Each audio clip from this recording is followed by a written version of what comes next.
우리나라의 최대의 명절은 아마 구정과 추석일 것입니다. 이스라엘에게도 최대의 명절이 세 개가 있는데 그게 유월절, 맥추절, 수장절입니다. 그 중에서 가장 크고 의미가 귀한 명절은 유월절입니다. 유월절은 이스라엘 백성들이 애굽에서 종살이할 때 하나님께서 권능의 손을 펴셔서 애굽에서 구원해 내신 구원 사건을 기념하기 위한 절기입니다. 애굽에서 나오기 전에 하나님께서는 모세와 아론을 부르셨어요. 그리고 이달을 너희에게 달의 시작, 곧 해의 첫 달이 되게 하라고 말씀하셨어요. 우리로 얘기하면 정월달이죠. 이달 열흘에 너희가 각각 양을 잡으라고 하셨어요. 각 가족대로 그 식구를 위하여 어린 양을 취하라고 그러셨어요. 그를 4일 동안, 그래서 열나흘까지 간직을 하고, 그리고 그 간직한 양을 해지기 전, 그러니까 일몰 때 그 양을 잡으라고 그러셨어요. 그 양을 잡을 때 그냥 잡지 말고 양을 쓰러뜨리고 양목에다 양푼을 대고, 양푼은 대야와 비슷하게 생긴 그릇입니다.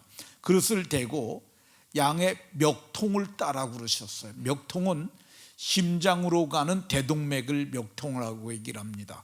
그걸 끊고, 그러면 거기서 숨과 더불어서 왈칵왈칵 쏟아나오는 피를 받았다가 그 피를 우슬초는 풀이죠. 우슬초로 찍어갖고 설주는 양쪽에 있는 기둥을 설주라고 그러고요, 위에 지나가는 걸 인방이라고 불러요.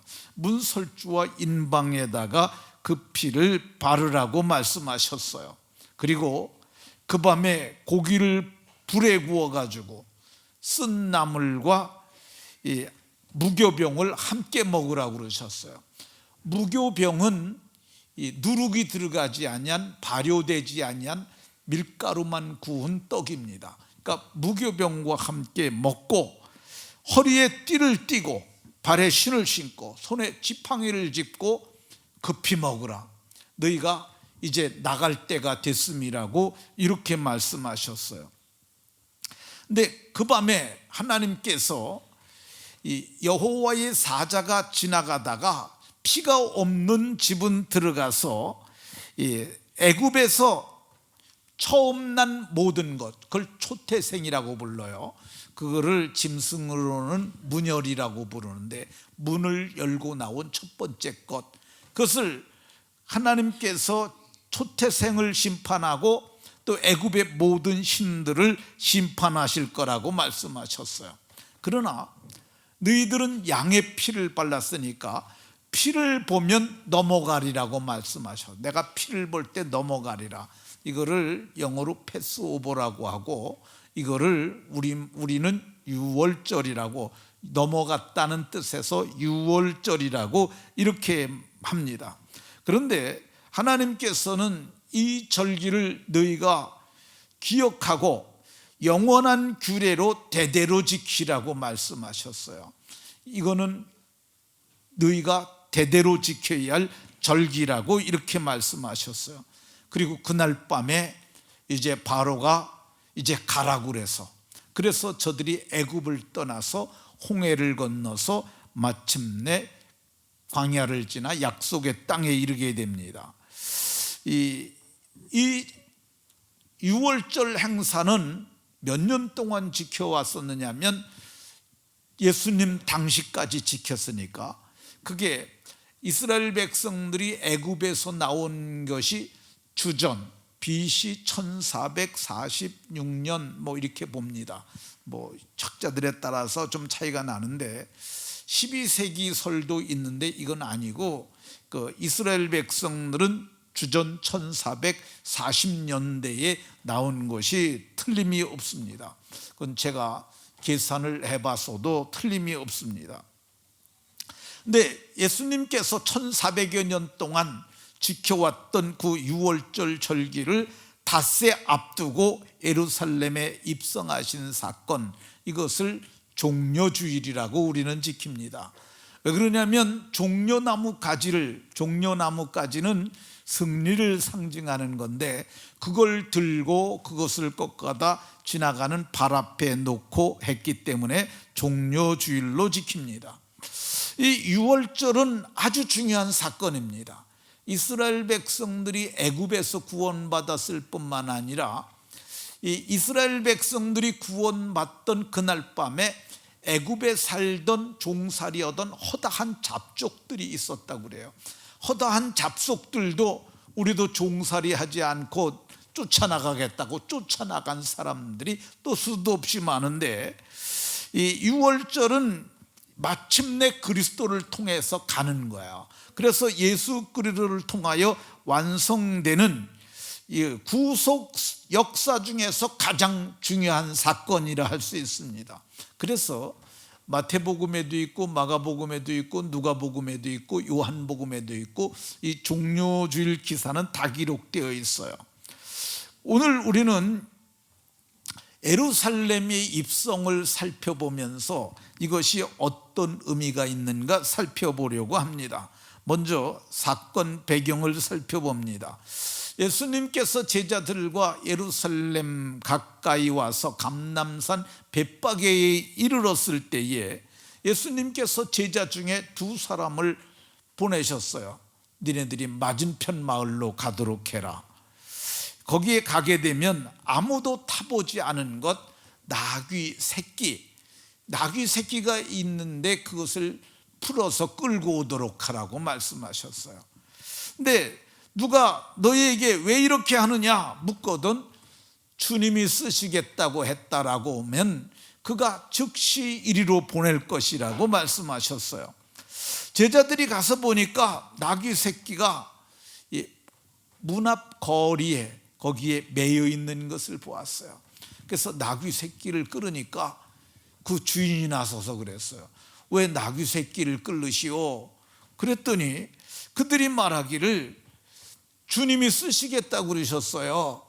그러면 끌고 가도록 하시오. 그래서 그 나귀를 끌고 예수님께로 왔어요. 근데 예수님께로 끌고 왔는데 성경에는 그 얘기는 없지만은 제자들이 끌고 와서 예수님께 물었을 겁니다. 예수님, 이 나귀의 작은 것 이걸 뭐에 쓰려고 끌고 오라고 그러셨어요? 내가 이것을 타고 예루살렘 성을 들어가려고 한다. 그 말을 하시니까 아니 이 조그만 걸 어떻게 타고 가시려고요? 내가 타고 갈 수 있으니까 염려하지 마라. 그 안장도 없는데요.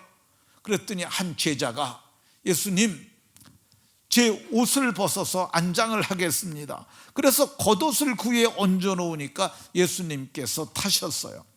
많은 사람들이 겉옷을 벗어서 예수님의 안장을 만드는 것을 보고 자기들도 옷을 벗어서 가시는 길에다가 깔았어요.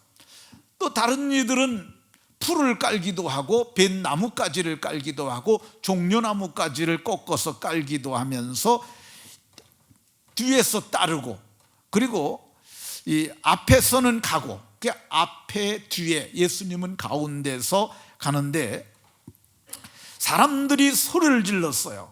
호산나 찬송하리로다. 주의 이름으로 오시는 분이 들어가신다. 찬송하리로다. 우리 조상 다윗의 나라가 이루어지고 있다. 호산나 찬송하리로다. 그러면서 찬송하면서 예루살렘을 입성했다는 것이 본문의 내용입니다. 우리는 본문의 내용을 통해서 예수님이 나귀 새끼를 타고 입성하신 예수님이 어떤 분인지 알 수 있습니다. 어떤 분이십니까? 예수님은 다 아시는 분이세요. 예수님을 우리가 전지전능하시다고 얘기를 하잖아요. 전지는 모든 것을 다 하는, 이 지자가 지식이라는 그런 뜻이에요. 모든 것을 다 하시는 분이고 전능은 모든 것을 다 하실 수 있는 분. 그런데 본문에 나타난 예수님은 전지하신 분이세요. 맞은편 마을로 가면 나귀가 있는 걸 아셨어요. 그리고 나귀가 매어 있는데 새끼가 매어 있는 것도 아셨어요. 그것을 끓으면은 왜 나귀를 끓느냐고 물는 것도 알으셨어요. 그리고 그때 주가 쓰시겠다 하면 나귀를 가져가라고 할 것도 주님은 알고 계셨어요. 주님은 모든 것을 다 하시는 분입니다. 요한계시록 2장 18절에 보면 두아디라 교회에 나타나신 주님의 모습이 보입니다. 2장과 3장에는 소아시아의 7교회의 얘기가 나오는데 그 교회에 두아디라 교회에 나타나신 주님의 모습은 눈이 불꽃 같고, 눈은 불꽃 같다는 말이 모든 만사 만물을 꿰뚫어 아는 안광을 가지셨다는 분이고, 그 발은 빛난 주석, 이 주석은 심판을 뜻하는 거야. 발로 짓밟는. 그래서 근데 그 주님이 어떤 분이냐? 모든 것을 다 아시는 분인 것을 말씀하고 있습니다. 예수님의 사역 중에도 보면 예수님께서 중풍병자에게 뇌제 사함을 받았느니라. 그러니까 어떤 사람이 참남하도다, 이건 신성모독이로다, 어찌 사람이 죄를 살 수 있단 말이냐. 그런데 예수님께서 그 생각을 아시고 이르시되, 그 생각을 아시고 그들이 마음속에 생각하는 것도 다 아시는 분이세요. 예수님을 귀신 들렸다고 모함하는 사람들이 있었는데 예수께서 그들의 생각을 아시고 생각을 아셨어요. 예수님께서 회당에서 안식일에 병 고치는 자들이 병을 고치시는가 그래서 고발하려고 엿보는 자들이 있었는데 예수님께서는 그들의 생각을 아시고, 예수님은 다 아시는 분이세요. 이게 눈치챘다라는, 지레 짐작했다는 의미가 아니에요. 감찰하신다는 뜻이에요. 그러니까 우리의 마음의 생각을 다 살펴보고 계신다는 분입니다. 그분께서는 오늘 우리가 예배하는지 땡땡이 치는지도 다 알고 계십니다. 마지막 날에 우리가 수없이 말을 쏟아내잖아요. 우리도 기억 못해요. 그런데 그 입의 말로 심판도 하시겠다고 말씀하세요. 우리의 과거의 행적이나 그 모든 것도 다 아시는 줄로 믿으시고, 전지하신 하나님 앞에서 진실하게 살아가는 성도들이 다 되시길 예수 그리스도의 이름으로 축원합니다. 나귀 타고 입성하신 예수님은 어떤 분이냐? 성경을 보게 되면 예수님은 전능하신 분이세요. 이게 7절에 보면 나귀 새끼를 예수님께 끌고 왔는데 예수님께서 나귀 새끼를 타셨다고 얘기를 하고 있어요. 나귀 새끼를 탔는데 그 새끼를 타고 예루살렘 성까지 가셨다고 얘기를 해요. 근데 그 성에는 얼마나 많은 사람들이 와 있었느냐? 뭐 사람들마다 견해가 다른데 최소한 10만은 있었을 거라고 그래요. 근데 지금 그 사람들이 뭐하러 왔어요? 유월절 잔치 지키러 온 사람들이에요. 그 성에 사는 사람들이 아니라 옛날에 바벨론으로 끌려갔던 사람, 고산으로 끌려갔던 사람, 장사차 멀리 떠났던 사람, 그러니까 동서남북에서, 당시는 로마가 세상을 통치할 때인데 그 거리가 5,000km나 돼요. 동서남북으로 흩어졌던 사람들이 다 모였는데 그 수많은 군중 사이에 예수님께서 나귀의 작은 것 새끼를 타고 들어가셨다고 말씀하세요. 근데 이게 타본 경험이 없는 새끼야. 한 번도 타 사람을 태워보지 않은 게 그게 사람을 태우고, 사람들이 앞에서 가고 예수님 가운데 있고 뒤에서 또 쫓아오면서 그냥 가만히 있는 게 아니라 소리를 질러요. 그리고 뭘 들고 흔들고 그래. 근데 예수님이 오신다는 그 메시아 대망 사상이 있었는데 지금 하나님의 그리스도라고 하는 사람이 지금 오고 있다는 거야. 예루살렘에 있던 사람들이 다 나와서 줄에 섰어요. 그거를 도열이라고 그래. 양쪽에 쫙 섰는데 거기를 갔다는 겁니다. 이게 보통 사건이 아니에요. 그게 아주 훈련되고 튼튼한 나귀 어미라도 갈 수가 없는데 나귀의 작은 거 새끼를 그걸 타고 갔다는 겁니다. 제가 학교 다닐 때, 중학교 다닐 적에 학교를 4km를 걸어 다녔습니다. 날마다 걸어 다녔어요. 그러다 보니까 걷는데 굉장한 실력을 갖추게 됐어요. 고3 정도 되게 되면 우리는 죽지법을 쓴다고 그래요. 제가 이제 중학교 3학년 때 일인데 고3 정도 되면 딱 상체를 쫙 숙여요. 그리고 가방을 딱 이게 꼬나든다고 그래. 그리고 쫙 달려 걸어가면 사람들 뛰어가는 것만큼 빠르게 갑니다. 그래서 4km를 뭐 20분 그 정도, 빨리 더 조금 늦으면 30분 그 정도 가는데, 그러니까 저도 그거를 계속 다녔으니까 선배들 쫓아다니면서 흉내도 내고 그러면서 몇 년을 걸어 다녔는데, 근데 3학년 때 개교기념일이었어요. 개교기념일인데 그날 이 마라톤을 하는 거야. 근데 애들끼리 우리 짰어요. 야, 그냥 우리 천천히 걸어가다 그런 식으로 갔다 오자 그러는데, 그래도 마라톤을 뛰는데 그냥 뛰어가는데, 아니 얼마 가지 않았는데 언덕이 있는데 사람들이 다 헥헥거리는 거예요. 제가 그래서 너무 못 가니까 야 빨리들 가, 그래도 너무 못 가는 거 아니야 했더니 힘들어. 그래서 그럼 나 먼저 간다 그러고 뛰어가기 시작을 했죠. 근데 얼마 정도 뛰어가다 보는데 사람들이 다 따라 마시는 거예요. 제가 그 따라 마시는 게 굉장히 재밌더라고. 그래갖고 반환점을 돌았더니 사람들이 그러는 거예요. 앞에 몇 명 없대. 그래서 더 빨리 뛰었어요. 그래가지고 그냥 이제 오는데 진짜 앞에 몇 명 없는 것 같아요. 그래서 보는데, 근데 문제가 있는 게 뭐냐면 그 정문부터 여학생들은 뛰질 않는데 남녀공학이었거든요. 여학생들이 쫙 줄을 서 있는 거예요. 근데 우리가 뭐 그때 옛날에 뭐 마라톤 바지 그런 걸 입었겠어요. 팬티바람으로 뛰는 거지. 팬티바람으로 거길 뛰어들어가는데 여학생들이 막 박수 쳐주는데 이거 그 줄 있는 데까지 뛰어가는데 얼마나 창피한지 얼굴이 그냥 빨개져 가지고 그래가지고 거길 떴던 기억이 있습니다. 근데 진짜 거기 정신없이 뛰었어요. 근데 사람도 그러한데 나귀의 작은 것 새끼가 그걸 어떻게 할 수 있었겠어요. 그런데 그 와중에도 나귀가 예수님을 보시고 입성했어요. 예수님께서 두려움을 제거해 주시고 그 약한 다리에 힘을 주시고, 그래서 그 전능하신 주님 덕분에 그가 예수님을 모실 수 있었던 것을 볼 수가 있습니다. 그러니까 주님이 전능하시니까 주님이 함께 하시면 나귀도 그 일을 하는데 우리도 무슨 일도 할 수 있는 줄로 믿으시기 바랍니다.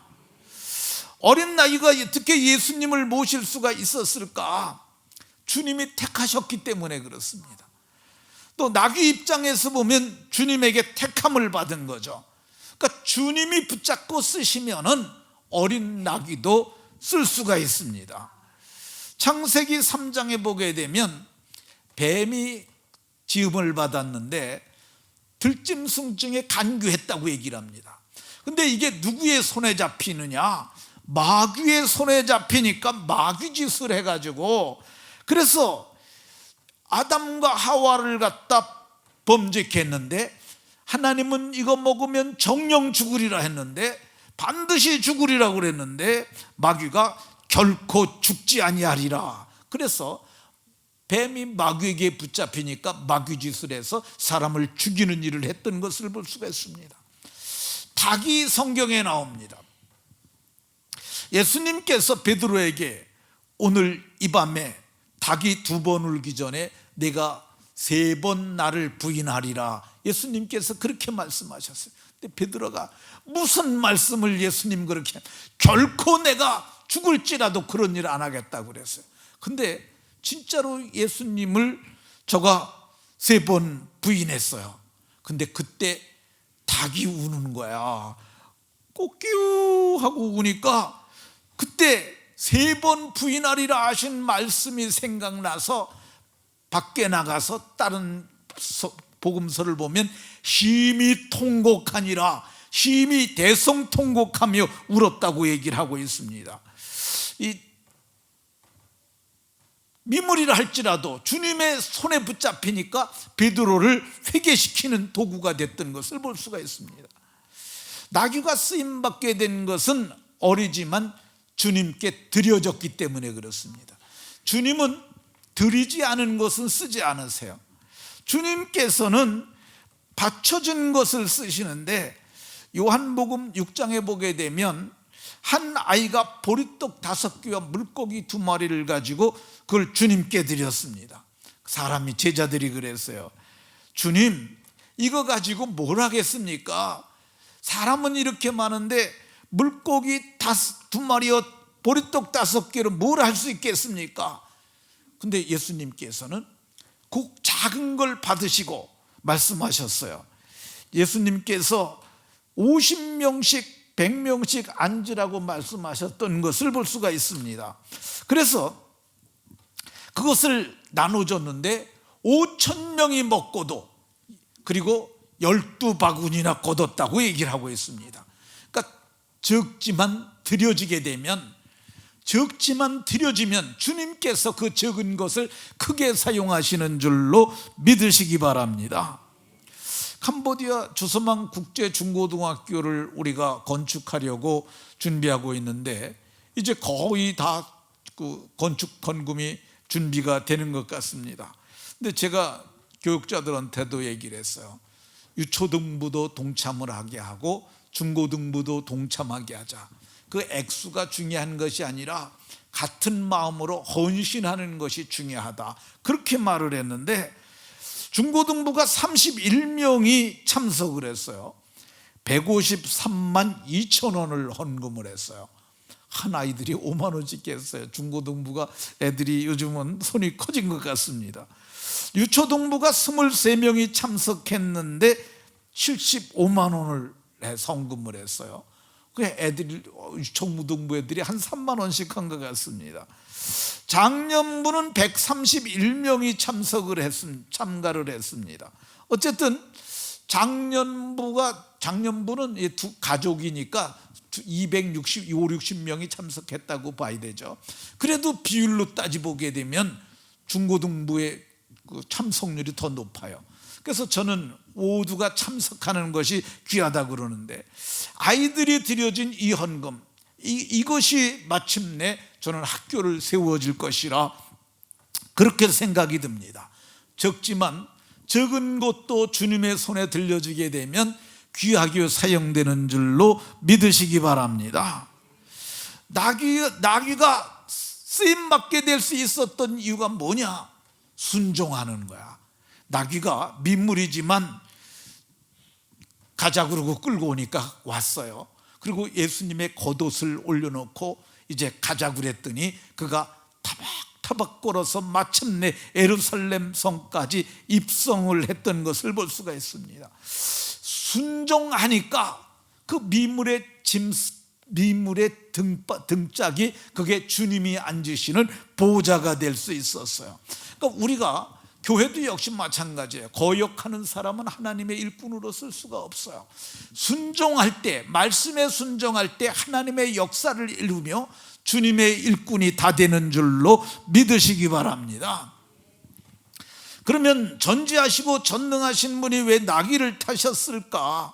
성경을 보면 예수님이 나귀 새끼 작은 걸 타셨던 것은 예언을 이루게 하기 위함이었습니다.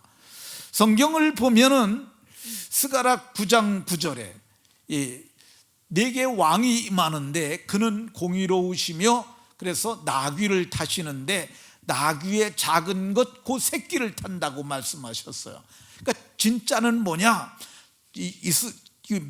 구약 성경의 메시아라는 말이 그게 신약 성경에서는 그리스도로 번역이 됩니다. 히브리어가 이제 그 헬라어로 번역이 된 것을 70인역이라고 그래요. 근데 70인 역본에 보게 되면 그거를 메시아라고 한 번역을 그리스도라고 번역을 했어요. 근데 그 문자적 의미는 기름 부음을 받은 자야. 기름 부음을 받은 자 많아요. 기름 부음을 받은 자가 많은데 다 메시아라고 그러면 누가 진짜냐? 진짜 메시아는 나귀의 작은 것 새끼를 타고 예루살렘에 들어가시는 그분이 진짜라는 거야. 마태는 이렇게 얘기를 합니다. 마태는 선지자 스가랴로 하신 말씀을 이루려 하심인데, 시온에 따라 이르기를 내 왕이 내게 임하는데 그는 멍에 많은 짐승의 새끼를 탄다고 그랬는데, 봐라, 이거 진짜 예수님이 멍에 매는 짐승의 새끼를 타고 들어가는 것이 아니냐, 이렇게 했어요. 그러니까 예수님은 어떤 분이냐, 구약의 율법과 선지자들에게 증거를 받으신 분인데 그분이 실제로 오셨다는 그런 말씀입니다. 그럼 전지하고 전능하신 분이 왜 나귀를 타셨을까? 그분은 겸손하셨기 때문에 그렇습니다. 성경은 이 나귀를 멍에 매는 짐승이라고 얘기를 하고 있어요. 말은 멋있잖아요. 이게 말은 좀 교만하고요, 나귀는 겸손한 거야. 성경은 스가랴 9장 9절에 이렇게 얘기를 했어요. 그는 겸손하셔서 나귀를 타시나니, 그는 겸손하셔서 나귀를 타시나니. 근데 예수님은 뭐라고 그랬냐면, 나는 온유하고 겸손하니 내 멍에를 메고 너희가 내게 배우라고 그러셨어요. 근데 그 말씀 그대로 예수님께서는 마태가 증언하기를, 예언 그대로 그는 겸손하여 나귀 곧 멍에 매는 짐승의 새끼를 타고 가셨다고 얘기를 합니다. 왜 멍에 매는 짐승을 타셨느냐? 그분은 자기 몸에 세상죄라고 하는 무거운 멍에를 매셨기 때문에 그는 멍에 매는 짐승의 새끼를 타고 가셨어요. 왜 전지하고 전능하신 분이 나귀의 작은 것 새끼를 타셨을까? 그것은 자기를 알리기 위함이었어요. 예수님께서 세상에 오셔가지고 처음에는 이제 30년의 사생애를 사셨고 3년의 공생애를 사셨어요. 사생애는 개인적인 삶이고 공생애는 공적인 삶이에요. 세례를 받으시고부터가 공적인 삶이 시작인 공생애였어요. 근데 예수님께서 공생애를 사실 때 그분께서는 많은 일을 하셨지만은 알리지 말라고 그랬어요.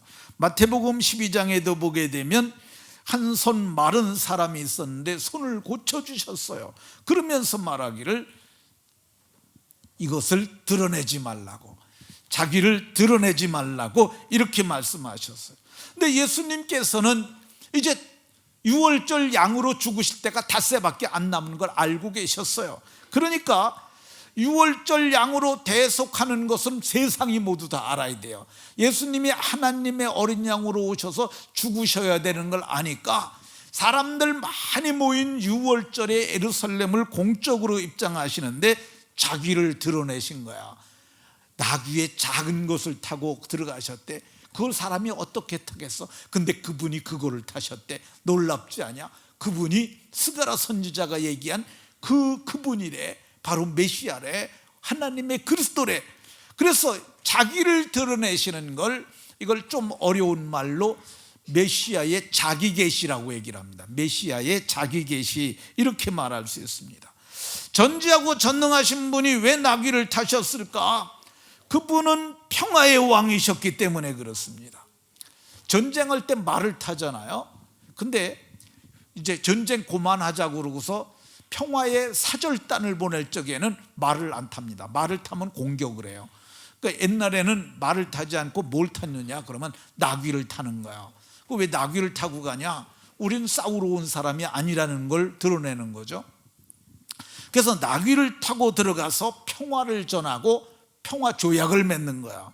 근데 예수님은 어떤 분으로 오셨느냐? 그분은 평화의 사절로 하늘에서 보내심을 받은 분이에요. 누가복음 2장 14절에 지극히 높은 곳에서는 하나님께 영광이요 땅에서는 기뻐하심을 입은 사람들 중에 평화로다, 이렇게 말씀하고 있어요. 그러니까 예수님 가시는 곳에서는 늘 평화가 있었어요. 예수님은 한 번도 강요를 하지 않으셨어요. 성경을 보면 너네들 겉옷을 벗어다 이 나귀에다 깔아라, 이 말 안 하셨어요. 제자들이 자발적으로 겉옷을 폈어요. 예수님께서 너희가 큰 소리로 찬양하라, 이렇게 말하지 않았어요. 근데 소리 높여 찬양을 했어요. 이 누가복음 19장 38절에 보면 누가는 예수님이 오실 때도 하늘에는 평화요 지극히 높은 곳에서는 영광이로다 했었는데, 예수님이 예루살렘을 입성했을 때도 이 말을 하는 거예요. 예수님은 주의 이름으로 오시는 왕이요 하늘에는 평화요 가장 높은 곳에서는 영광이로다, 이렇게 누가는 이 사건을 기술했다는 것을 볼 수가 있습니다. 그러니까 예수님은 평화의 왕이시기 때문에 나귀를 타셨는 줄로 믿으시기 바랍니다. 왜 예수님께서 전지하고 전능하신 분이 나귀의 작은 것 새끼를 타셨을까? 그것은 참성도들의 경배를 받기 위해서였어요. 예수님께서 예루살렘을 들어갔을 때 나뭇가지를 베어서 길에 펴고, 들에서 벤 나뭇가지를 길에서 펴고, 그리고 요한 사도는 종려나뭇가지를 들고 사람이 맞으려고 했었다고 얘기를 합니다. 겉옷을 펴서 예수님의 안장을 만들었고, 겉옷을 펴서 길에다가 깔았습니다. 그러면서 예수님을 영접했어요. 그러면 저들이 어떻게 찬양을 했냐? 어떻게 영접하고 환영을 했을까? 성경을 보게 되면 입으로 호산나 찬송하리로다, 호산나라고 찬송했어요. 우리 조상 다윗의 나라여 가장 높은 곳에서 호산나 하더라. 이 호산나 하다라는 말은 하나님이 구원하신다는 그런 뜻이에요. 예수님께서 이렇게 찬양받고 영광 받으시려고 예수님께서 나귀 타고 입성했는 줄로 믿으시기 바랍니다. 오늘 우리도 그래서 영광으로 입성하시는 예수님을 찬양함이 마땅한 줄로 믿으시기 바랍니다. 예수님께서 왜 전지하고 전능하신 분이 그 나귀의 작은 것 새끼를 타셨을까? 그것은 유월절 양이 되시려고 예수님께서 나귀를 타신 거야.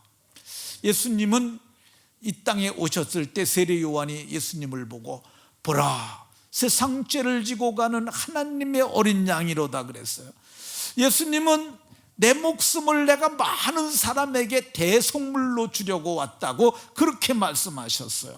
그리고 유월절 양을 잡을 무교절 날이 이런지라, 그날 예수님께서는 유월절 양으로 붙잡히셨고, 양을 잡는 것이 제사장들이 잡는데 그들의 손에 붙잡히셨고, 그분께서는 십자가에 못 박히셔서 우리의 죄를 대속하는 속량시키는 제물이 되셨고, 그래서 우리는 그 은혜를 인하여 속량 곧 죄사함을 받게 됐는 줄로 믿으시기 바랍니다. 바울 사도는 이제 예수님이 죽은 다음에 예수님을 믿은 사람이에요. 부활하시고 승천하신 예수님을 만나고 믿었어요. 그리고 예수님께서 유월절에 죽으신 것을 그걸 알고 우리의 유월절 양 되시는 그리스도께서 희생이 되셨느니라, 이렇게 말씀하는 것 볼 수 있습니다. 그러니까 오늘 예수님께서 예루살렘에 입성하잖아요. 이게 갑자기 나 예루살렘을 이번에 들어가야겠다 이런 생각으로 가신 것이 아니라 하나님의 스케줄이 있었어요. 때가 참에 여자의 몸에서 나셨고, 때가 참에 이제 예루살렘에 입성하시고, 때가 참에 죽으셔야 했어요. 그래서 그분께서 마침내 십자가에서 우리의 죄를 대속함으로 우리는 속량을 입었고, 예수님은 유월절 양으로 마침내 희생이 되셨는 줄로 믿으시기 바랍니다. 그러니까 유월절 양은 예수님 한 분밖에 없어요. 여태까지 했었던 것은 좀 어려운 말로 예표라고 하는데, 예수님이 오시면 이게 끝나는 거야. 그래서 제사가 끝나니까 성소에 휘장이 찢어져서 지성소가 드러났어요. 이 말은 더 이상의 짐승 제사는 없다, 끝이 났다, 그런 의미예요. 그런데 오늘날에도 유월절을 지켜야 된다고 하는 사람들이 있어요. 그게 안상홍을 따르는 무리들이라고 할 수 있습니다. 성경은 분명히 말하기를 유월절 제사 끝났다고 얘기를 합니다. 왜 누구로 끝났어요? 유월절 양 곧 그리스도께서 희생이 되심으로 끝났어요. 그럼에도 불구하고 이 안상홍을 추장하는 사람들은 사진 보세요. 6월절을 지키는 안상홍님이 세우신 하나님의 교회, 이렇게 얘기를 하는 사람들이 있어요. 더 이상 여러분들은 속지 마십시오. 더 이상 6월절 제사는 필요 없습니다. 예수님께서, 그리스도께서 6월절 양으로 희생이 되셨고 제사를 하나님이 받으셨고 화목제물로 보내주신 예수님께서 화목을 이루시고 이미 하늘에 올리우셨어요. 더 이상 이런 제사는 필요가 없습니다. 필요 없음을 뜻하는 의미로 성소에 휘장을 찢어 놓으셨어요. 그럼에도 불구하고 6월절 제사를 지켜야 한다는 이 말에 여러분들 속지 마시기를 바랍니다.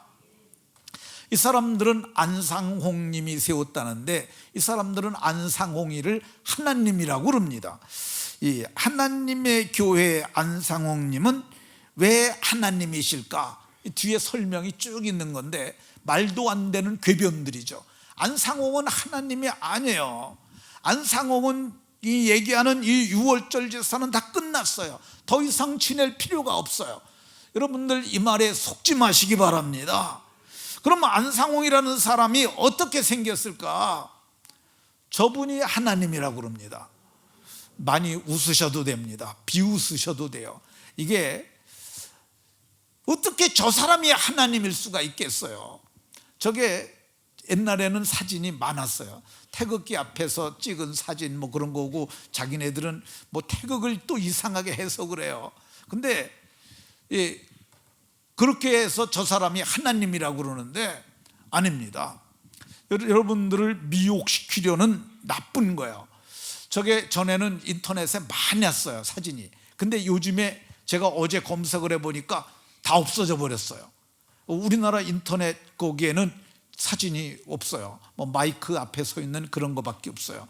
그래서 제가 구글 검색을 해갖고 저 사진을 찾았어요. 그러니까 아마 포털이, 구글은 미국 거니까 아마 거기는 못 지운 것 같아요.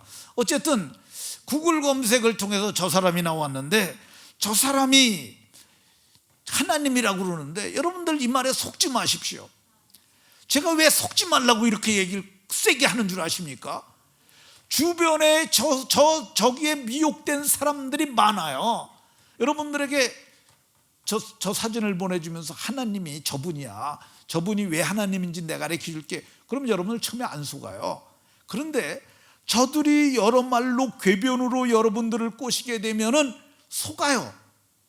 그래가지고 따라갑니다. 따라간 무리가 수십만 명이 넘어요. 제가 왜 이야기를 이렇게 강조해서는 줄 아십니까? 저분들이 6단지에다가 큰 건물을 졌어요. 우리 교회보다 더 큰 것 같아. 엄청 큰 건물을 졌어요. 지하까지도 몇 층을 파가지고 주차장하고, 그거 뭐예요? 거기다 다 속은 사람들 데려다 놓겠다는 거야. 중 아파트 맞은편에 있어요. 그러니까 멀리 있는 게 아니에요. 그게 하나님의 교회라고 썼는데 그게 다 이 사람들이에요. 근데 성경은 분명히 뭐라고 얘기를 하느냐? 6월절 양으로 그리스도께서 희생되셨고 그거로 종쳤다고 얘기를 해요. 성소에 휘장이 찢어졌어요. 지성소가 드러났어요. 새롭고 살 길, 생명의 길이 새롭게 열렸어요. 안상홍이가 필요 없어요. 우리에게는 그리스도 예수의 대속으로 충분한 줄로 믿으시기 바랍니다. 그러면 나귀 타고 입성하신 그분이 다시 오실 때 어떻게 오실까? 안상홍 정인회라고 하는데 그게 하나님의 교회가 안상홍 정인회였어요. 이 사람들은 안상홍이가 이미 재림주로 왔다고 얘기를 합니다. 재림주 아닙니다. 예수님은 아직 안 오셨어요. 제가 성경을 하나, 데살로니가후서 전서 4장 16절을 읽을 테니까 보세요. 이 일을 여러분들이 경험하셨나 보세요. 주께서 호령, 천사장, 그리고 하나님의 나팔로 하나님이 친히 강림하시는데 그를 찌른 자들도 본다고 얘기를 했어요. 지구상 어디 있어도 다 본다고 그랬어요. 여러분들 저분이 오시는 걸 봤어요?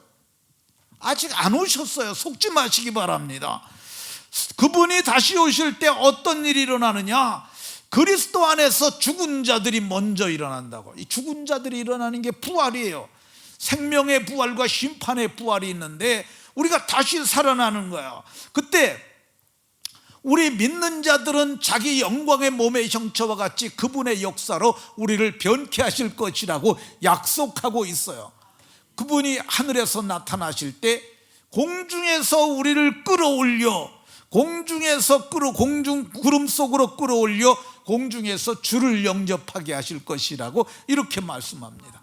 그래서 우리는 항상 그분과 함께 있게 될 것입니다. 말씀을 마치려고 합니다.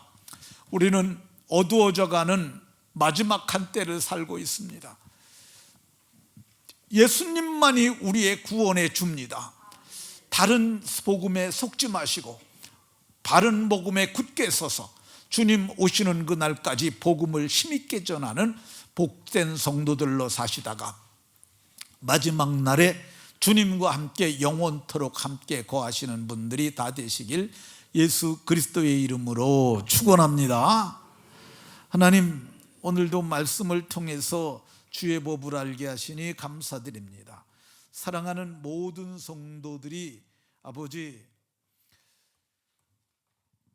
하나님 사랑하는 모든 성도들이 구원을 얻고 생명의 부활을 하고 공중에서 주를 영접하실 때까지 믿음으로 흔들리지 않고 굳게 서는 은혜가 모두에게 있게 하여 주옵소서. 예수 그리스도의 이름으로